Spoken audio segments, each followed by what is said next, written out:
Cam Sutton been in the league for 7 years, so just getting every knowledge from him. Emmanuel Mosley, he coming back from an injury, but he's still, in there 24/7, laser locked in. And Chauncey just he gonna make the game more fun. I love his enthusiasm. I love the way he, come out there and talk trash. That just turned us up. So, man, the guys that we added this offseason, I think we're gonna be pretty dominant.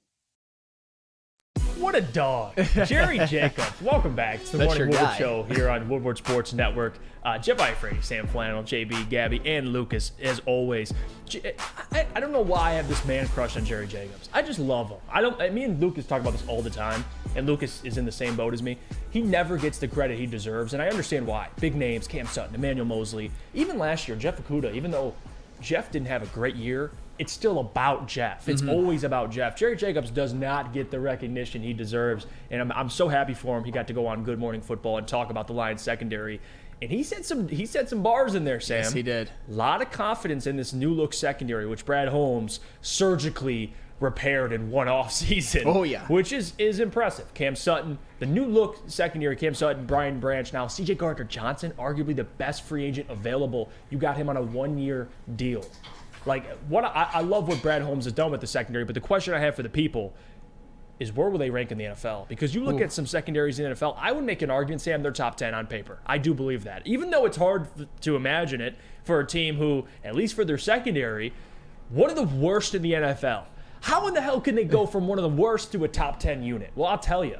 They got depth, they got experience, they got playmakers, and they got guys that are versatile, extremely versatile. Brian Branch, C.J. Gardner-Johnson, Kirby, these guys you can line up essentially anywhere. Now, a lot of that depends on what does Emmanuel Mosley look like coming off his ACL injury? What does Tracy Walker look like coming off his Achilles injury? But I'm telling you right now, if those guys can return to their normal form, Sam, this secondary, with the defensive line getting better, a lot of young guys up there, and the linebacker core, there's a lot of question marks, but that secondary is much, much better this season. And will be, in my opinion, a top 10 unit. It is eons better. I mean, you especially if each player, and not even each player because that's obviously not realistic, but if the most important ones hit their ceiling going into next year. I mean, you look at Cam Sutton. He basically was a full season starter for the Pittsburgh Steelers, had the best year of his life, allowed a passer rating when targeted of under 70.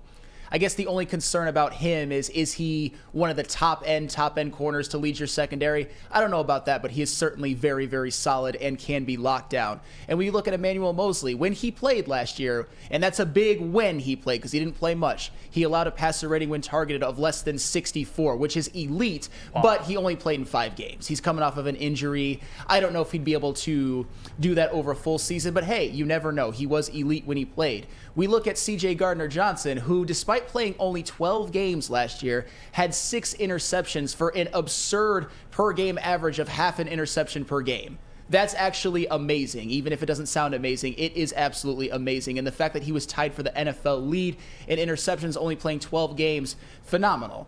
I guess one of his weaknesses would be what he brings in interceptions. He's not quite as good in coverage. Same thing with Kirby Joseph. You mentioned they have guys who can lock you down. You have guys who can be versatile, guys who are playmakers. One of the king playmakers of all, of course, is none other than Kirby Joseph, who forced 6 turnovers last season, including 3 interceptions of Aaron Rodgers. I know we all love that. I think a lot of people around here incorrectly refer to him as Aaron Rodgers' father. But you know what? I'm not mad at you for it. You done messed up, I'm not mad at you for it because Kirby Joseph obviously intercepted Aaron Rodgers 3 times in 2 big wins over the Green Bay Packers. I guess one of the reasons I'm bringing that all up, I didn't even mention Tracy Walker, Brian Branch, and Jerry Jacobs, is because you could argue that even if they don't have that high-end superstar, which I think maybe C.J. Gardner-Johnson could be this year, even if they don't have that, they have arguably, at least coming into next year, and I believe definitely 5 to 7 starting level players in your secondary.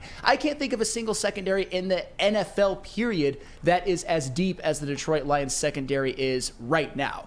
I mean, am I crazy for thinking that? They have so much depth, and they even have, I mean, C.J. Gardner-Johnson, he could end up being one of those high-end talent guys. We shall see. No, and again, for Jerry Jacobs, too, the crazy part is he's making just under $1 million. Wow. Like, that's the big part of this whole thing is, yeah, Jerry Jacobs is a dog. He was an undrafted free agent in which Brad Holmes brought in last season, or 2 seasons ago, excuse me. And you look at it and you're like, it was A.J. Parker as well. It's Jerry Jacobs, Yeah. A.J. Parker. And here's the thing about Brad Holmes that people don't talk about enough. It's not just drafting. It's not just free agency. But undrafted free agents, the guy just he has a knack for finding talent. And Jerry Jacobs, for what he is in the NFL, which he's not known. He's not one of those premier lockdown corners. But he's a dog. And that's a common theme here with Detroit Lions, bringing in players that fit this mentality.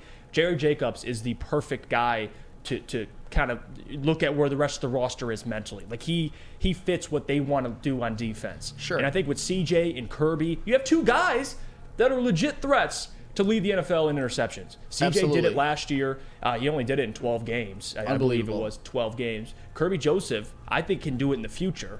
Like, you got more playmaking, guys you can depend on. And even looking at the best secondaries in the NFL, I would say the Jets undoubtedly have an elite secondary.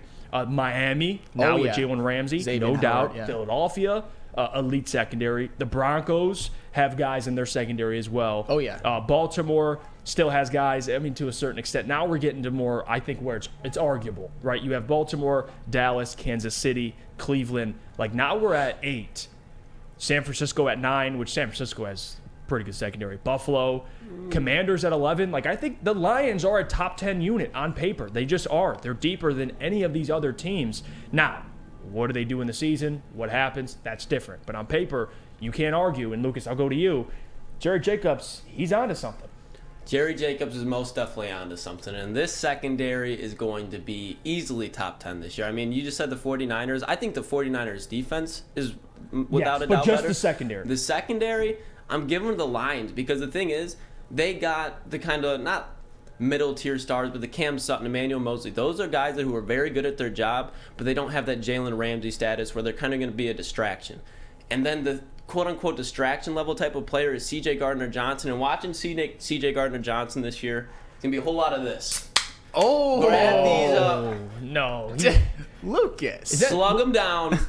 C.J. Gardner-Johnson is going to put on a show. This whole secondary is going to put on a show. There is no doubt top 10 secondary for the Detroit Lions. Lucas, I actually agree with you. I think, it might be worth cracking a beer over that. I think the Detroit Lions might do that beer this early in the morning. Yeah, I mean, it's are we just gonna gotta slide do something? It's smoky outside. I'm not gonna go smoke some dispo outside right now just because of plain fact I might be inhaling too much. So I gotta do something to spice the morning up. Did you have?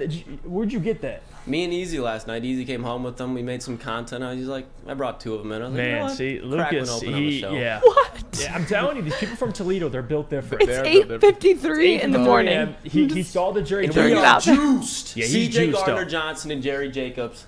Hey, They to got be me fair, it's juiced. 5 o'clock somewhere. Just saying. And you know what, Lucas? As I was gonna say before, the fact that you were having a beer kind of distracted all of us. I'll tell you what. Your take on the Lions secondary being better than the San Francisco 49ers, I don't necessarily hate it. It's definitely more deep. I know San Francisco has Hufanga and Jimmy Ward. They also lost Emmanuel Mosley. Good Jimmy Ward call, by the way. I'm Yes. happy you just put some respect on his name. Oh, That's he's- him and Hufanga are probably Yeah. the best safety duo, but then when we talk about it, you start looking at the cornerbacks, we just took their best cornerback away from him. Chadarius Ward's good, but Emmanuel Mosley is much better. And the safety depth we have, it's probably the best in the league as far as depth go. I could see maybe Buffalo with Poyer and Hyde, but Yeah. give me Detroit all day. And by the way, people are going Stone Cold Lucas. I see John Lord says, Jack says Lucas 316. I mean, I'm not going to ask you to do it because you're probably going to destroy all the equipment in there. But one of these days, you got to crack one open and just chug Dude, it. if the Lions beat the Chiefs, I'm getting heavily intoxicated that whole day the next day. There's no chance I sniff a second of sobriety if the Lions beat the Chiefs that next 24 hours. Not a chance. Paul Thomas says Lucas's drunk takes over. He put the greater than sign over flannel sober takes. I would strongly disagree with that. But me and Lucas have our battles. It's mutual respect. I Yeah. will say that 100%. Me and Flannel agree a lot more than people realize, but it's just when we disagree, man, it's like polar opposite ends. Because I'm a guy where I can handle stats, but I want to see where the stats are coming from. And if we're just going stat for stat, my head wants to explode. Yeah, It's just I like love how this- Flannel runs on stats, my brain has to run on, okay, what do those stats actually mean? Yeah, you got to break down each one individually. It's Yeah. like the what movie was that where the numbers are all in front of him? It's all the The Hangover? Yes. Oh, yeah. That's Goated Lucas movie. when Flannel's giving his take. He has to process it before he responds. I love this comment. Brian says, my guy Brian, he says, Lucas is suspect on the audio, but love him on the mic. Hey, Your response I to want to that? make something clear. Because with Gabby, when she was out last week, we had some audio concerns there. We did, but you know what? JB's back in the audio booth. And JB, that was the big who, thing. Who else would you rather have in the audio booth than JB fucking Smooth, baby? Nobody. And This again, it guy wasn't right Broder's here. fault. Broder holds it. He holds it down. Oh, yeah, Broder does a great respect him, job, Broder. but JB, That's the GOAT, man. that's the glue. Because if JB's out and something goes wrong, JB, we're giving JB a buzz. Let's see. Alex Lee says Jeff has never seen The Hangover though. Yeah, well, we don't got to get into that right now. That's How did, that's yeah, that's a how did great you make that reference when you've You never can't even just seen gloss it? over that. I just know the meme, but no, I've not seen The Hangover. That's egregious. Crucify me. I'm sorry, I've not JB, seen The let Hangover. him have it for a second. Let him know. You have not seen The Hangover. How? It's like the ultimate party movie All ever. three of them. All three of them. Well, not there's all three three of of them, but Oh, I beg to differ. One is JB. better No, than no. 2 and 3. yeah. I mean, no doubt one's the best one, but 2 and 3 are both great watches.